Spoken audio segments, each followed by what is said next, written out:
두 달도 안 남았습니다. 두 달도 안 남은 시간 지나면 한 살을 더 먹게 되죠.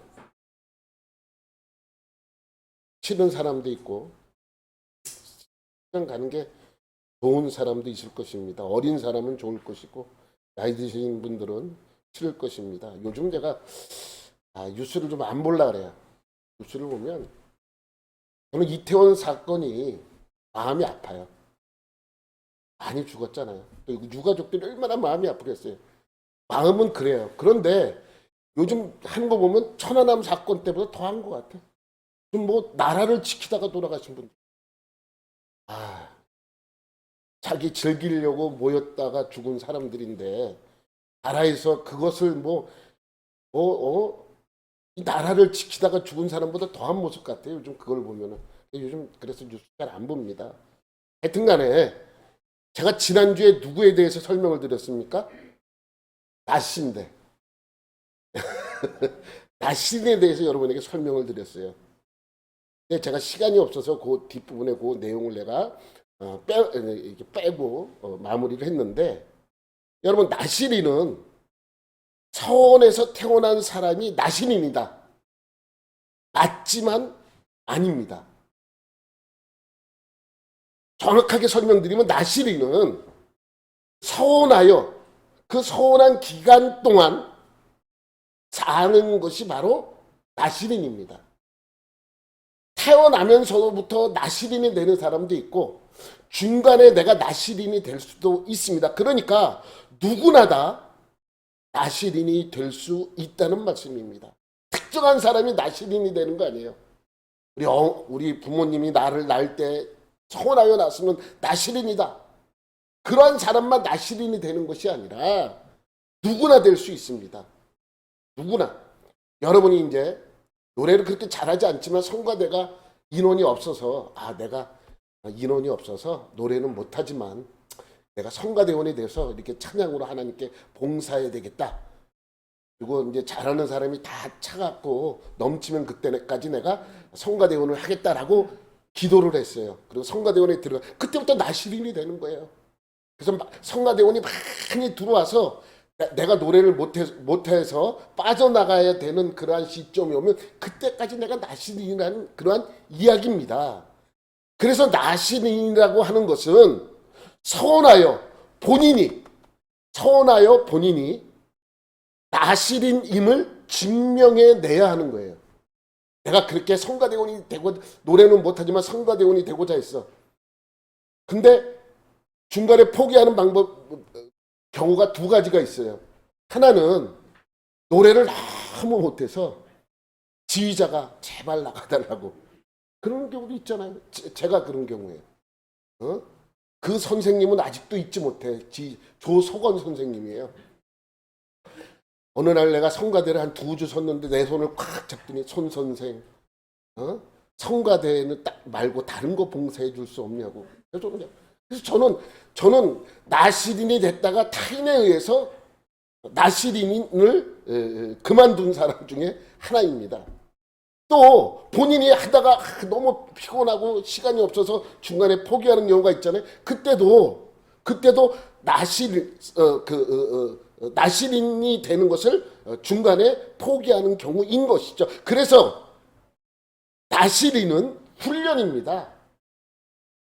태생부터 나시린이 아니라 나시린은 내가 나시린임을 증명해내는 훈련이죠. 훈련.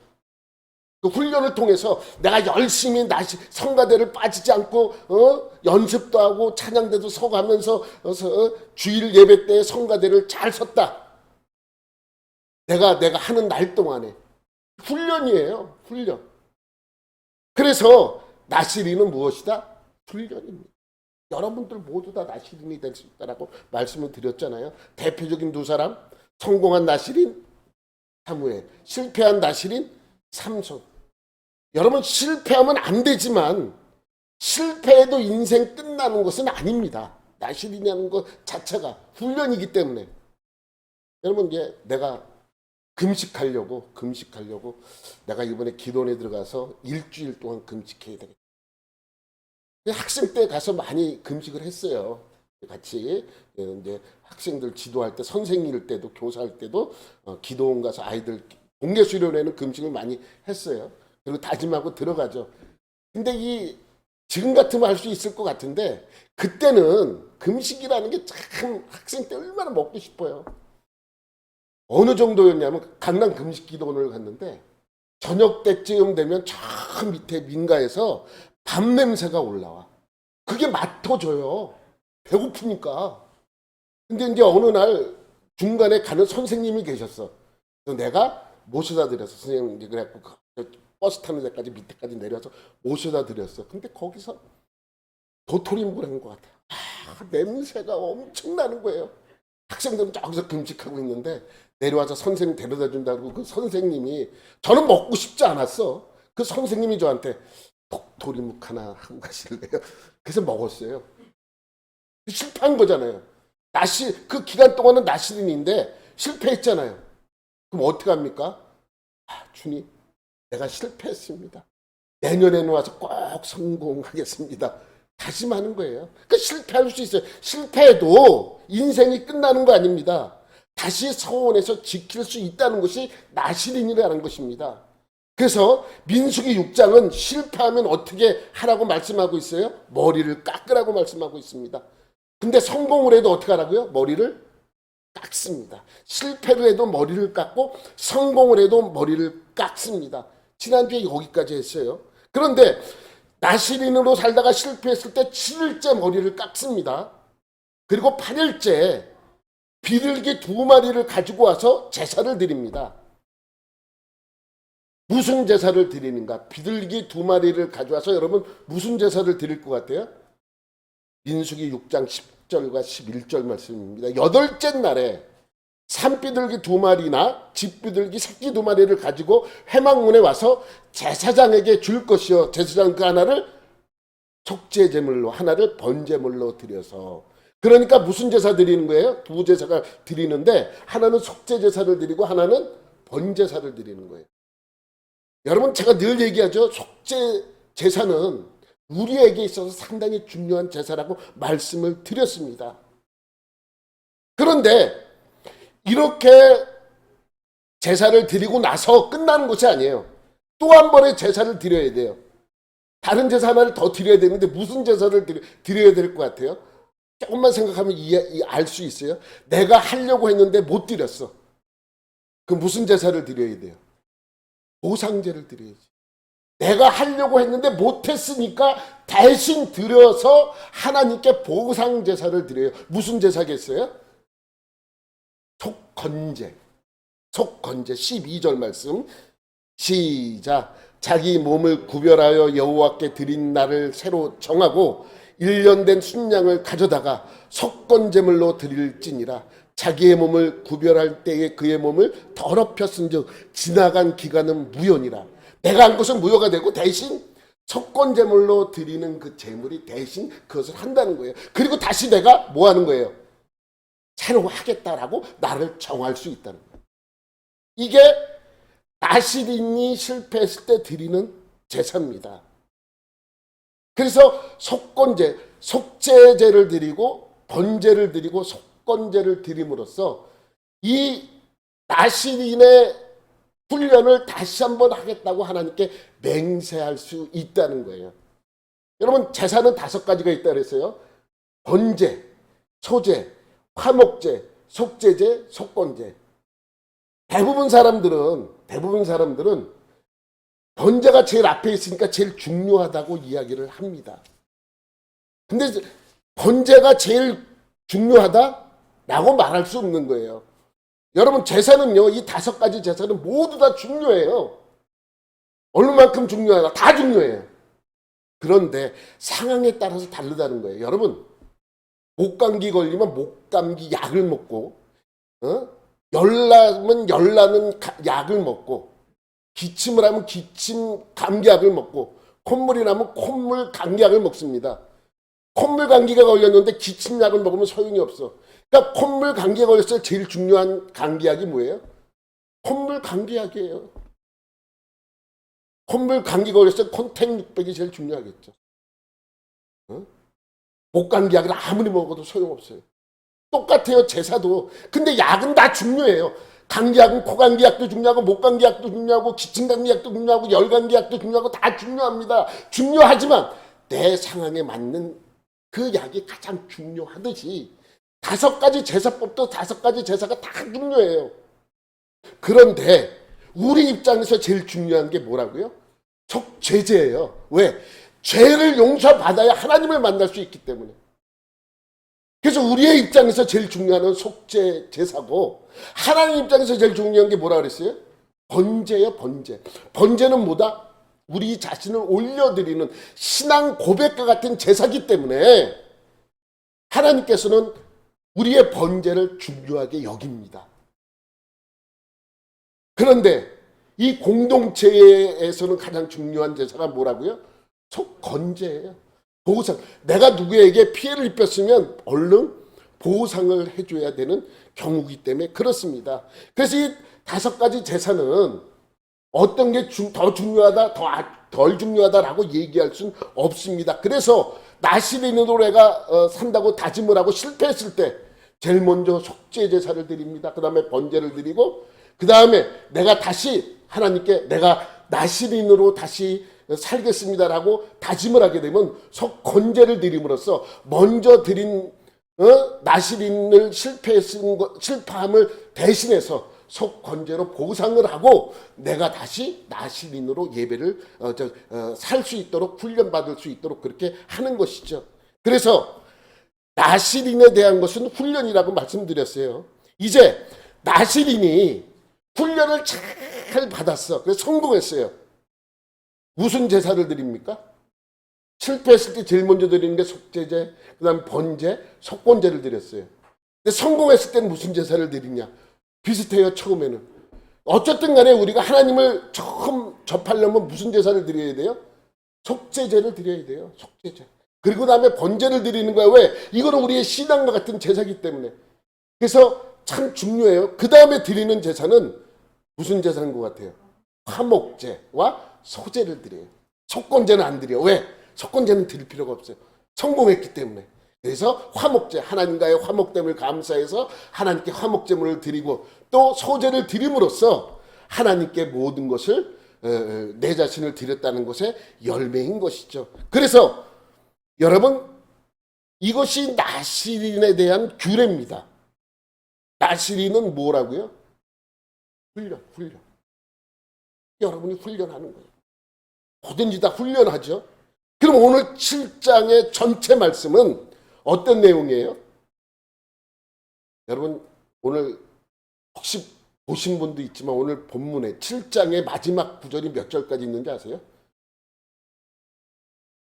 한참 더 넘기세요. 더 넘겨요. 몇 절까지 있어요? 지금 본 거 보신 거야?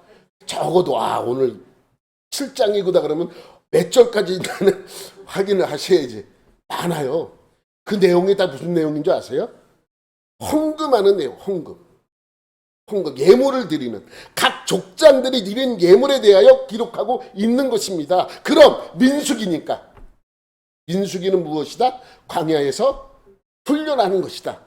그러면 지금 헌금 이야기가 나오니까 오늘 말씀은 헌금에 대한 훈련이다. 이렇게 느껴질 것입니다.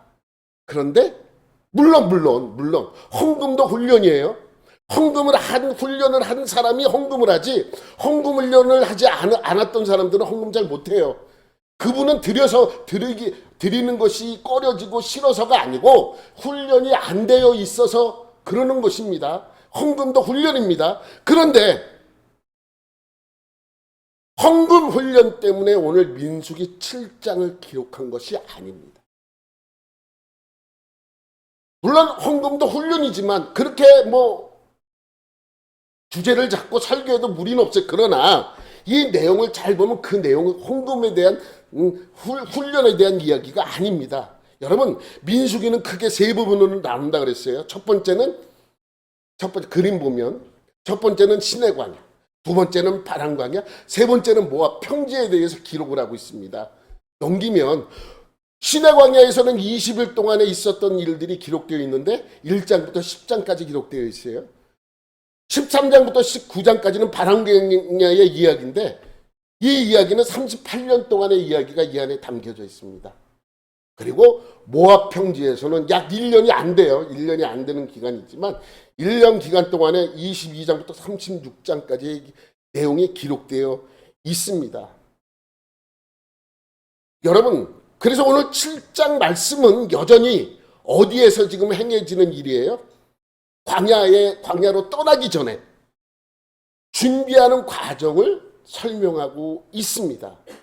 그래서 여러분 오늘 넘기면 지금 이 7장의 내용은 시내 광야에서 여전히 머물면서 있었던 일을 설명하고 있습니다. 그 떠나기 전에 준비할 것이 너무너무 많습니다.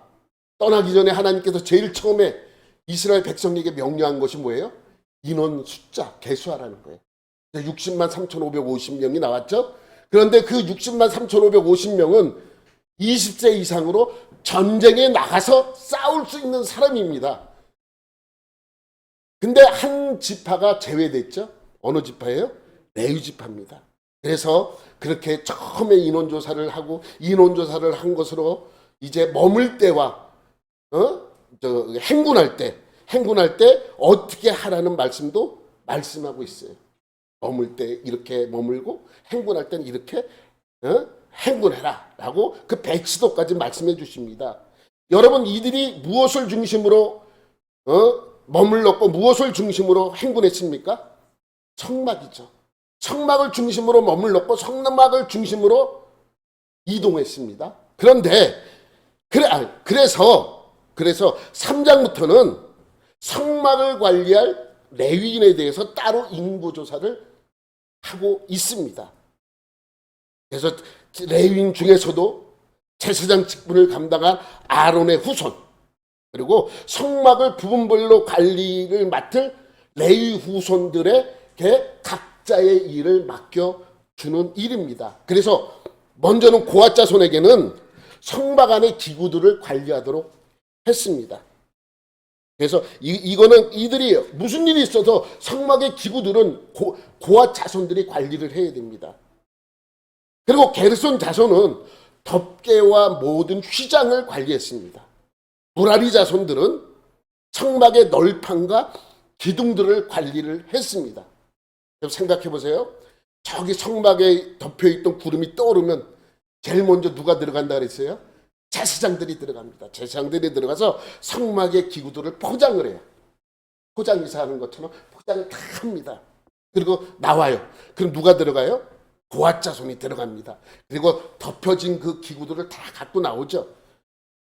그러면 이제 성막의 기구들이 빠진 다음에는 게르손 자손들이 들어가서 덮개와 휘장 그리고 고정시키는 핀가주를 전부 철거합니다.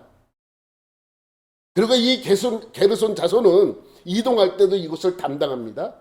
그러면 이제 무엇이 남습니까? 기둥과 널판만 남습니다. 그러면 무라리 자손들이 마지막으로 들어가서 이 기둥과 널판들을 철거하게 되죠. 그리고 그것을 담당합니다. 여러분 원칙적으로 성막의 모든 기구들은 사람의 손으로 직접 들어서 옮겨야 합니다. 여기 사진을 보면 여기에 있는 모든 것들은 다 들어서 옮겨야 돼요.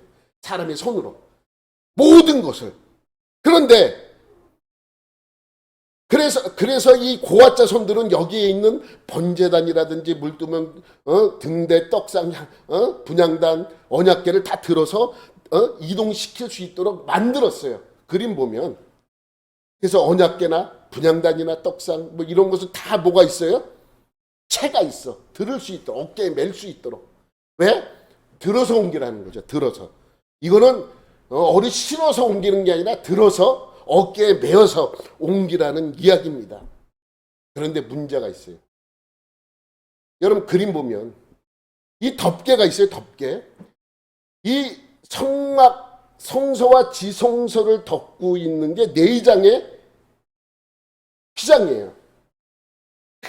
큰 그리고 위에 3장은 가죽이고 마지막에 덮여 있는 것은 휘장이에요. 그 실로 짠 그것이 4장이 쫙 덮여 있습니다. 여러분 가죽을 아무리 잘 가공해도 얇게 가공해도 엄청나게 크잖아요. 엄청나게 큽니다. 이 무게가 어느 정도가 될까요? 또 그에 따르는 그 핀이나 줄 같은 게 또 있잖아요. 그런 것은 얼마나 무거울까요? 또 넘기면 다 빼내고 나면 이 기둥들이 남아요. 이 기둥들. 여러분 중간에 있는 그 휘장은 게르손 자손 담당이에요. 이 기둥은 무라리 자손 담당인데 이 기둥들 한번 무게를 생각해 보세요. 한 장 넘겨봐요. 여러분 사람이 이만하면 기둥이 5m. 이거를 널판이라 그래요. 기둥하고 널판은 구분되어 있어요. 널판이라 그러는데 이것이 쭉 붙어서 성소 지성소의 벽이 되는 거예요. 이걸 한번 생각해 보세요. 나무와 금으로 된 거예요. 나무에다가 금으로 입힌 거예요. 이거 얼마나 무겁고 사람은 들어서 옮길 수 있을 것 같아요? 뭐 들 수는 있겠죠. 들어서 그냥 눕는 건 할 수 있겠죠. 사람이 쫙 붙어가지고 여기에 쭉 다다다다닥 붙어가지고 이거를 뭐 간신히 들을 수는 있겠죠. 옮기는 건 불가능. 너무 무거워. 여러분 제가 여기 이제 나무로 뭐 작업하는 거를 좋아해서 나무를 이제 주문하면 밑에까지 갖다 줘요. 그러면 이제 제가 그걸 들어서 옮기려고 하는데 나무가 요만한 거 너무 무거워서 못 들 정도로 무거운 게 얼마나 많은지 몰라요. 이 나무 자체도 무지하게 무겁거든요. 그럼 어떻게 합니까? 이거를 어떻게 옮겨야 됩니까? 그래서 이 게르손 자손과 무라리 자손에게 무엇을 지급한 거예요? 수레를 지급했어요. 원칙적으로 어떻게 해야 돼요? 사람이 직접 들어서 옮겨야 돼요. 어깨에 매서 들어서 사람의 손으로 옮겨야 되는데 이 천막, 이 휘장과 이 기둥들은 사람의 손으로 움직일 수가 없어요. 그래서 하나님께서 이들에게 무엇을 지급하라고 명령했냐면 수레를 지급하라고 명령했습니다. 여러분이 생각하기에 휘장이 더 무겁겠습니까? 두 개 비교 그림이 있어요. 넘기면 여기 있죠? 아니. 예. 여러분 이 휘장이 더 무겁겠어요? 기둥이 더 무겁겠어요? 그렇죠. 왜 기둥이 무겁냐? 이 구조를 보면 기둥이 훨씬 무겁다는 걸 알 수 있습니다. 7절과 8절입니다. 게르손 자손에게는 수레 2과 소 4마리를 주었고 무라리 자손에게는 수레 4과 소 8마리를 줬어요. 그러니까 적어도 무라리 자손이 담당하고 있는 널판과 기둥은 게르손 자손이 옮길 수 있는 그 휘장의 무게의 2배 이상 가는 무게를 가지고 있다는 것을 이것을 보면 알 수 있습니다. 그래서 한 수레에 소 2마리가 끌어야 되니 이 게르손 자손에게는 수레 2개와 소 4마리를 지급을 했고 무라리 자손은 그 무거운 것을 이동해야 되는 무라리 자손에게는 수레 4대와 소 8마리를 주게 됩니다. 그러니까 무라리 자손이 담당하고 있는 것은 얼마나 무겁다는 것은 이것을 통해서 알 수 있는 것이죠.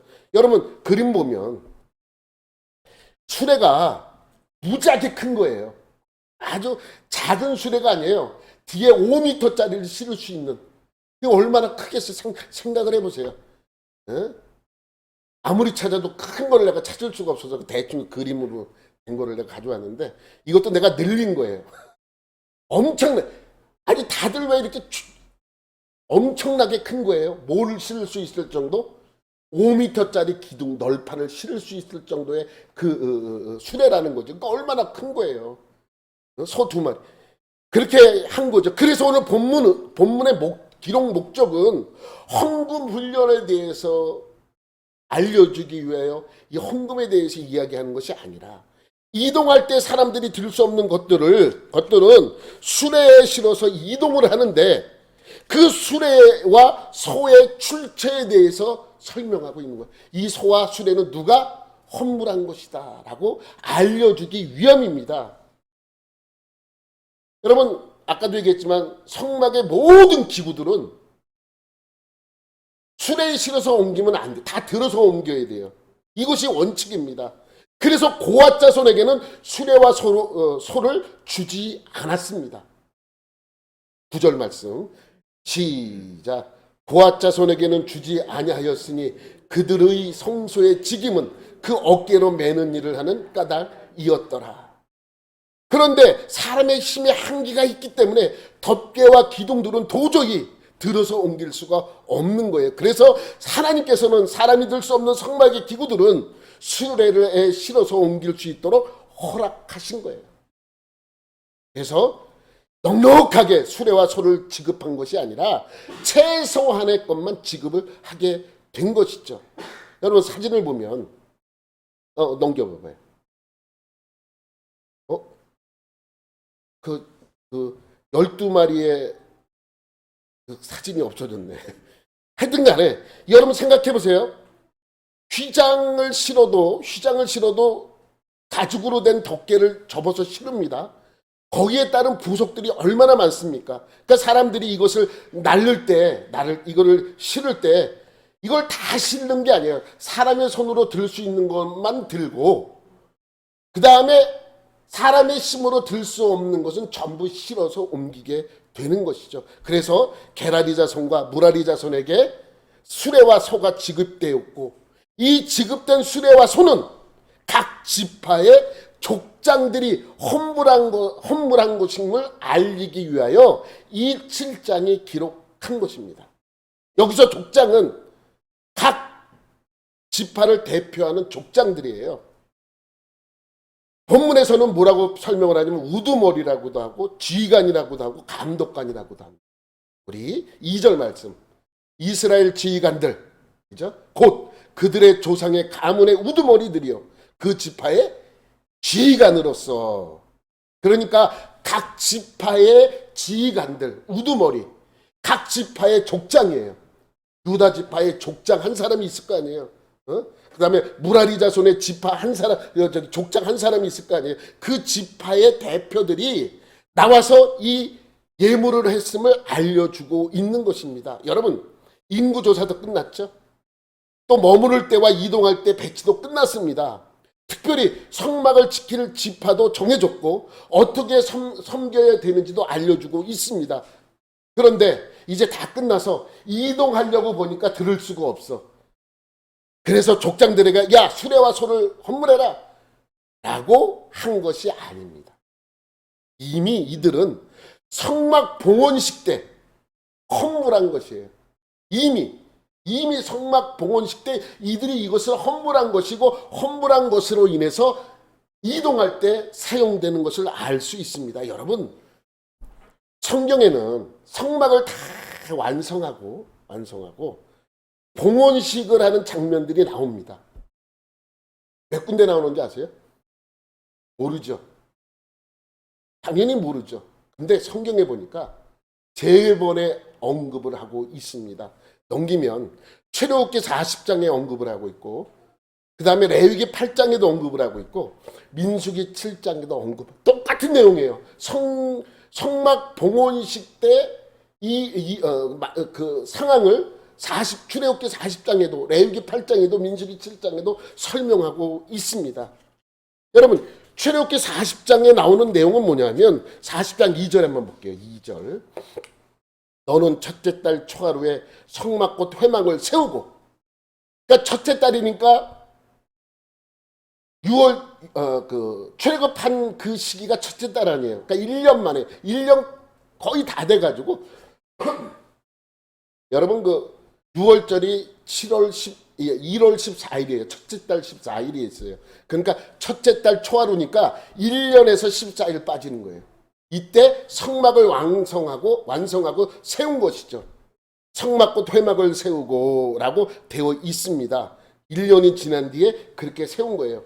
그렇게 성막을 세우고 어떻게 하냐면 쭉 나와요. 그 다음에 9절 말씀 보니까 시작 또 관유를 가져다가 성막과 그 안에 있는 모든 것에 발라 그것과 그 모든 기구를 거룩하게 하라. 그것이 거룩하니라. 성막을 세웠으면 기구에 뭘 바르라는 얘기예요. 기름을 관유를 바르라는 관유를 쭉 바르라는 얘기입니다. 그리고 나서 이제 하나님께 제사를 드려요. 쭉 보면 40장 보면 출애굽기 40장 보면 그 내용이 나옵니다. 제사를 드리는데 성막에서 최초로 드리는 제사의 내용을 기록하고 있습니다. 두 번째는 레위기 8장인데 여기 똑같이 성막 봉헌식에 대한 장면이 나옵니다. 여러분 성막만 있다고 제사를 드릴 수 있습니까? 누가 있어야 돼요? 제사장이 있어야 되잖아요.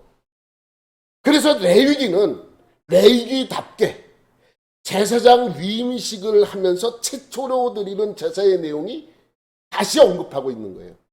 출애굽기는 처음에 그 성막이 세워지고 하나님께 감사해서 제사 드리는 장면인데, 레위기는 제사장 중심으로 쓰여진 거예요. 성막 봉헌식을 하는데 제사장이 있잖아요. 그래서 제사장이 처음으로 기름 부음을 받는 내용이 나옵니다. 10장, 레위기 8장 10절 말씀 시작. 모세가 가녀를 가져다가 성막과 그 안에 있는 모든 것에 발라 거룩하게 하고, 그날에 첫날 다 거룩하게 했잖아요. 그리고 나서 12절에 보면 시작. 또 관유를 아론의 머리에 붓고 그에게 발라 거룩하게 하고, 아론의 머리에 기름을 부어, 그리고 아론이 최초로 제사장 직분을 받게 되는 것입니다. 그리고 나서 처음으로 하나님께 제사 드리는 장면이 나오는 것이죠. 그러니까 출애굽기는 처음에 제사 드리는 봉헌식 하는 장면이고, 레위기는 처음에 제사 드리고 봉헌식 하는 장면이지만 제사장 관점에서 그것을 기록한 것이고, 세 번째 언급이 바로 오늘 민수기 7장에 나옵니다. 시내 광야를 떠나기 전 레위인들이 성막의 기울을 나를 때 필요한 수레와 소를 언급하면서 이미 성막 봉헌식 때 각 지파의 족장들이 헌물한 것임을 밝히고 있는 거예요. 필요에 따라서 지금 막 필요하니까 너 헌물해 이거 한 것이 아니라 이미 성막 봉헌식 때 각 지파의 족장들이 헌물한 것임을 지금 밝히고 있는 거예요. 떠나기 직전에 밝히고 있는 것이죠. 그래서 민수기 7장 1절 말씀에 이렇게 말씀하고 있는 거예요. 시작. 모세가 장막 세우기를 끝내고 그것에 기름을 발라 거룩히 구별하고, 또 그 모든 기구와 제단과 그 모든 기물에 기름을 발라 거룩히 구별한 날에, 거룩히 기구에 기름을 발라서 거룩히 구별한 날이 언제예요? 성막 봉헌식 때예요. 계속 기름을 발랐다 그러잖아요. 근데 사실 그 이후에도 이 성막을 청소할 때 기름을 발라요. 그런데 기름을 바르기 시작한 때를 설명하고 있죠. 이게 언제냐면 성막 봉헌식 때예요. 근데 그 성막 봉헌식 때 족장들이 헌물한 것임을 밝힙니다. 3절 말씀 이렇게 기록되어 있죠. 좀 더 넘겨야 되는데. 그렇죠. 여기 그들이 여호와께 드린 헌물은 덮개 있는 수레 6대와 소 12마리이니 지휘관 2사람의 수레 하나씩이요 지휘관 1사람의 소가 1마리씩이라 그것들을 장막 앞에 드린지라. 언제? 성막 봉헌식 때.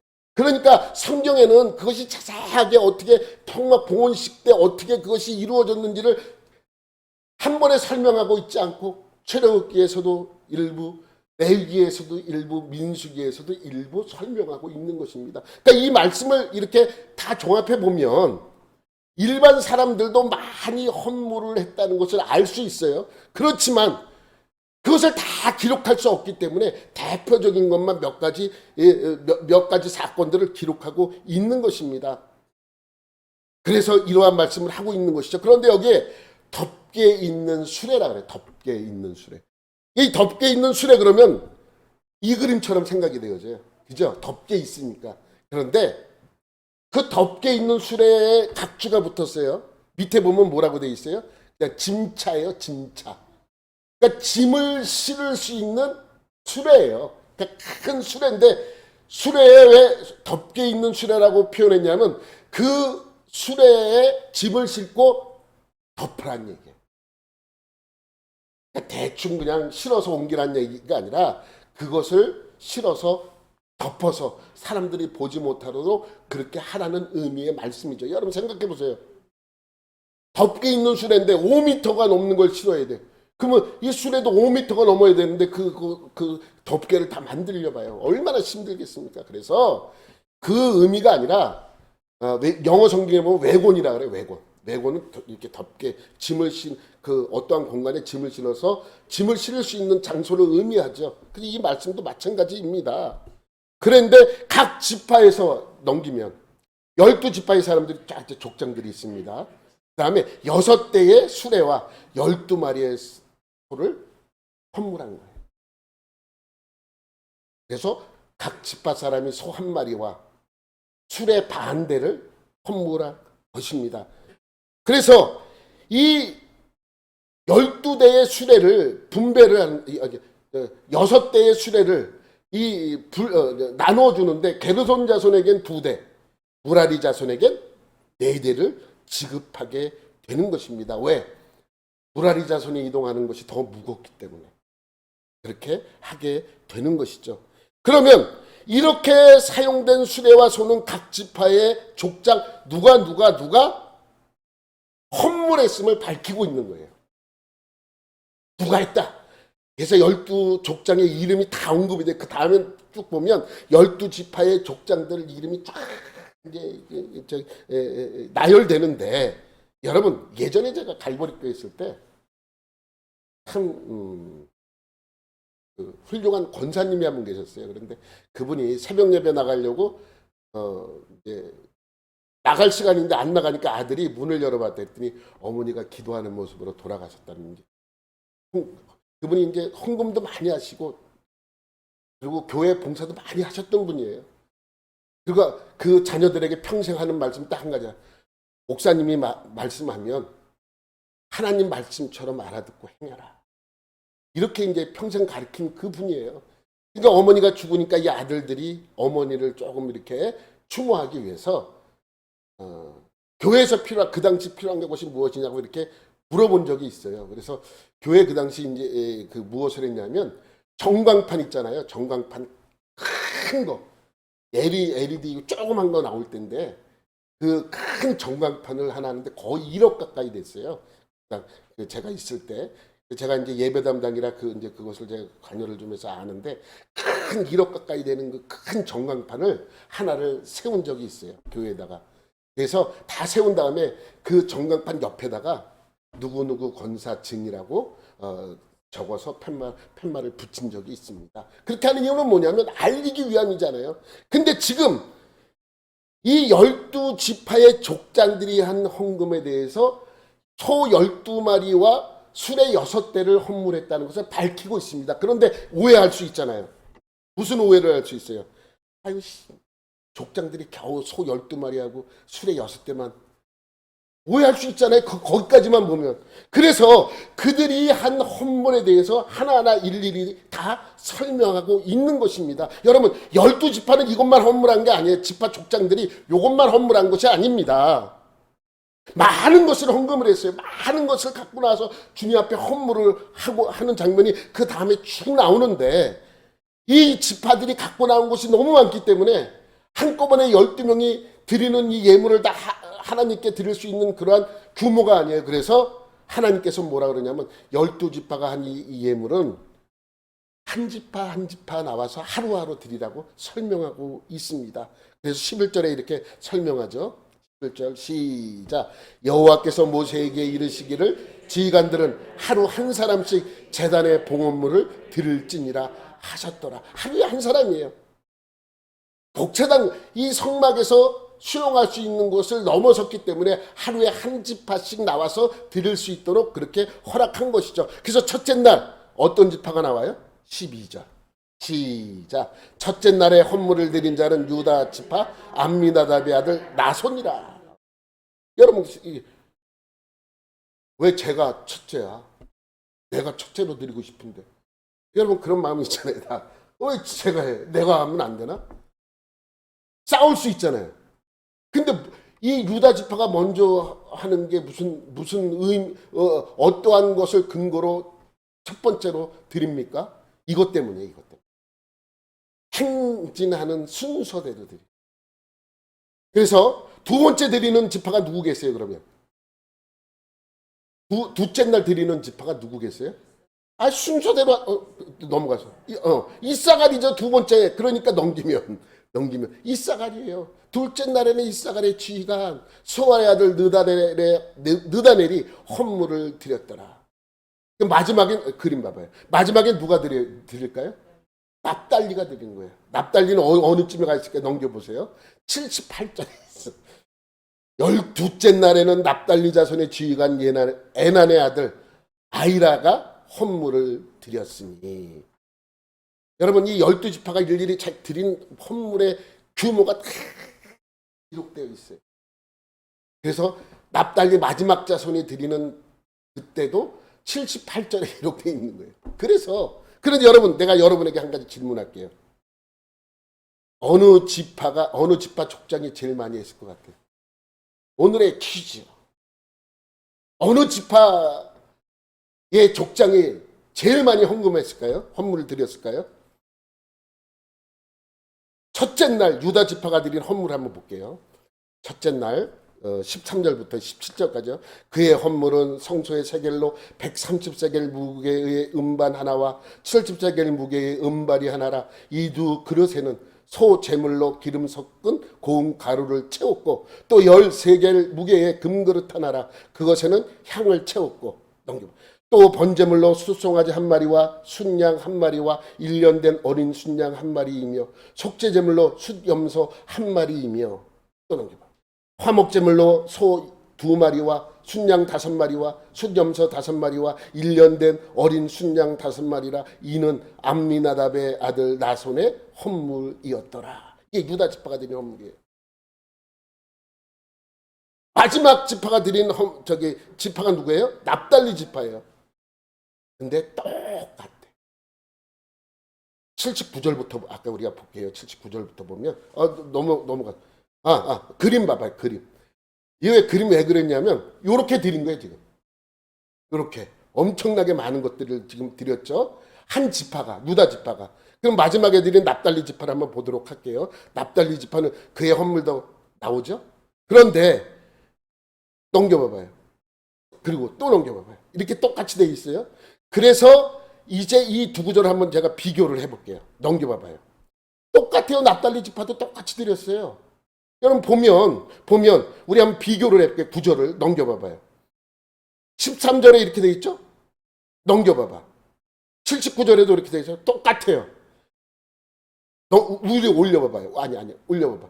그의 헌물은 이렇게 유다 지파가 돼 있죠? 넘겨봐봐요.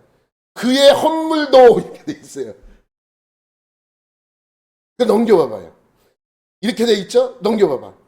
9절만 달랐어요. 넘겨봐봐. 17절도 이렇게 돼 있죠? 넘겨봐봐요. 80 숫자만 달라져. 그러면 한 가지 의문점이 생겨요. 여러분 다른 것이 하나가 있어. 찾았어요, 여러분? 다른 것이 있는데 그래서 제가 찾아봤어. 다른 것이 하나가 나왔어. 여러분 넘겨보면 민수기 이제 그 유다 지파가 드린 거예요. 무게의 음반 하나와 이렇게 나와요. 그런데 넘겨봐봐요. 79절에는 은 쟁반 하나와 이렇게 나와. 다르다. 음반이 은 쟁반이에요. 너무 똑같으니까 앞에 세 지파는 음반이라고 표현되어 있고 뒤에 9지파는 은 쟁반이라고 표현되어 있어요. 음반이 은 쟁반이에요. 똑같은 거예요. 근데 달리 단어가 다를 뿐이지. 이것만 다르지 나머지는 다 똑같아. 다 똑같이 드렸습니다. 드린 이 지파의 이름 똑같아. 그러면 저 같으면 아마 그랬을 거예요. 각 지파의 우두머리 이름을 쭉 나열을 하고 나서 이 지파의 모든 지파의 족장들은 이러한 예물을 드렸더라. 그러면 지금 본문이 몇 절까지 돼 있어요? 89절까지 돼 있죠? 그럼 그것이 한 반 이하로 떨어질 거야. 한 40 몇 절로 줄어들 거예요. 아니 지금 성경 지루해서 읽기도 힘든데 똑같은 거를 뭐 12번이나 반복하고 있어요. 똑같은 말을 12번이나 반복하고 있습니다. 예? 왜 그랬을까? 여러분 369 깨니까 똑같잖아요. 369 1, 2 이거 틀리면 또 1, 2 또 이거 하고 또 계속 같은 얘기 또 하는 거예요. 처음에만 재밌지 나중에는 재미 하나도 없죠. 똑같은 얘기를 12번이나 하고 있습니다. 이유가 무엇일까요? 모세가 썼으니까 모세의 마음이니까? 아닙니다. 하나님이 그렇게 쓰라고 명령하셨어요. 89절 같이 한번 볼게요. 용기 89절 시작. 모세가 회막에 들어가서 여호와께 말하려 할 때에 증거계 위 속죄소 위에 두 그룹 사이에서 자기에게 말씀하시는 목소리를 들었으니 여호와께서 그에게 말씀하신 이었더라. 하나님이 그렇게 하라고. 그래서 다 기록하는 거예요. 똑같이 우리나라에는 음반이라고 번역해놓고 은쟁 똑같은 거예요. 똑같은 양을 12지파 사람들이 드려 지파의 족장들이 하나님께 드린 것이죠. 그러면 우리 사실 여러분 입장에서도 제 입장에서도 우리 인간 입장에서는 이렇게 지루하게 쓸 게 뭐가 있어. 누구 지파 누구와 누구 지파 누구와 누구 지파 누구는 이렇게 드렸더라. 그럼 딱 끝나는데. 그러면 지루하지도 않고 얼마나 좋습니까? 왜 하나님은 이건 일일이 다 기록하라고 명령했습니까? 이유가 무엇이에요? 일일이 다 이름을 불러가며 똑같은 것을 똑같이 12번이나 기록한 이유는 무엇일까요? 우리 관점에서는 안 쓰면 돼요. 하나님의 입장에서는 뭐예요? 기억하고 싶은 거예요. 하나님도.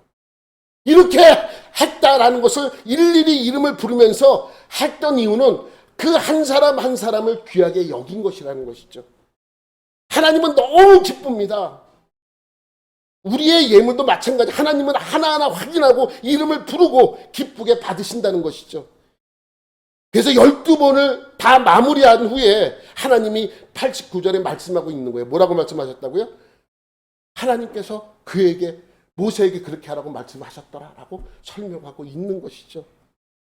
여러분, 봉헌식 장면도 똑같이 봉헌식 하는 장면도 출애굽기에 레위기에 민수기에도 똑같은 내용들이 나오고 한 번에 기록하면 좀 편해요. 봉헌식 하는 장면 이렇게 드리고 다 모세가 기름을 발랐고 그 다음에 제사장이 그 기름 부음을 받았고 사람들이 나 선물했더라. 그럼 하나하나 끝나는데 뭐로 3번씩이나 그 같은 내용을 기록했는가? 여러분, 그리고 지금 이동하는 중에 필요한 소화, 수레를 언급을 하면서 그 드렸던 사람 하나하나를 다 언급한 이유는 과연 무엇인가? 자랑하고 싶은 거예요. 여러분, 어떤 사람이 아들이 훌륭해. 그래서 자랑해. 한 얘기 또 하고 듣는 사람은 뭐예요? 또 하네. 또 해? 또 얘기해? 근데 하는 사람은 뭐예요? 그냥 좋은 거예요. 한 얘기 또 해도 좋고 또 해도 좋고 또 해도 좋아. 듣는 사람은 신경 안 써. 내가 하고 싶은 거예요. 하나님도 똑같은 마음일 거예요. 이러한 내 백성이 나에게 한 헌물들을 일일이 다 기록하면서 많은 사람들이 알아주길 원하는 거예요. 잠깐만 내가 내 아들 자랑을 한다면 왜 그러겠어요? 내 아들이 잘났다는 것을 알아주길 원하는 것이죠. 하나님도 마찬가지입니다. 하나님도 똑같은 봉헌식을 3번씩이나 언급을 하고 똑같이 드린 이 예물을 하나하나 똑같은 토시 하나 틀리지 않고 언급한 이유는 뭔가? 자랑하고 싶은 거예요. 내 백성이 이렇게 주님 앞에 드렸다. 왜 하나님께서 성전 봉헌식을 기뻐하셨습니까? 하나님이 인간을 만나기 위한 장소이기 때문입니다.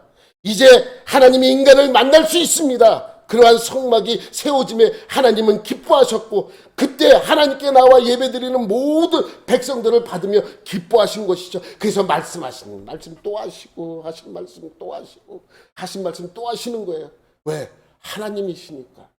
우리 같으면 누구 집안 누구는 이렇게 했더라 끝났을 텐데 그렇지 않았다는 거예요. 하나님은 하나하나 다 이름을 부르고 계시는 것이죠. 마지막 때도 마찬가지입니다. 우리가 하나님의 자녀 되심을 기뻐하셔서 우리의 이름을 하나하나 부르실 거예요. 하나하나.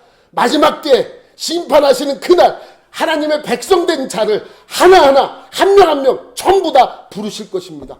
뭐 그걸 지루하게 그래. 예수 믿는 사람 이쪽으로 와. 안 믿는 사람 그럼 끝나는데 왜 그렇습니까? 그게 하나님의 방식이라는 것입니다. 하나님의 자녀된 우리를 기쁨으로 맞아주실 것입니다. 내 이름이 불려지는 순간 내가 얼마나 기쁘겠습니까? 내 이름이 불려졌다. 내 이름이 하나님 입에서 불려졌다라는 그 기쁨을 누리게 될 것입니다. 그래서 이 민수기 7장을 기록한 거예요.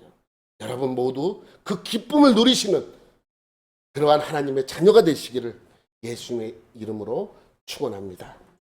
하나님 아버지 감사합니다. 오늘도 주님의 말씀을 듣습니다.